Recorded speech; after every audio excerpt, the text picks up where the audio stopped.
Today, we're installing two aftermarket control arms. Control arms are typically A-shaped, L-shaped, or wishbone-shaped, which is what you see on screen currently, but designs differ from vehicle to vehicle based on suspension geometry.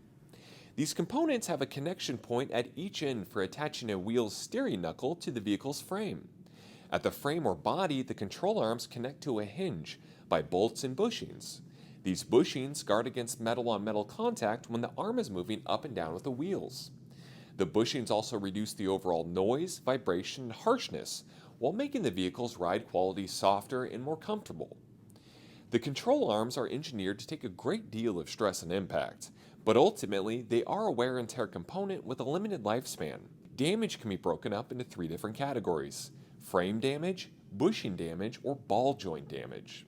Frame damage can result from rust, extreme flexing, or breakage from a collision. Bushing damage generally occurs over time due to wear and tear. Ball joint damage is susceptible to wear and tear or even cracking due to moving parts that are always in contact.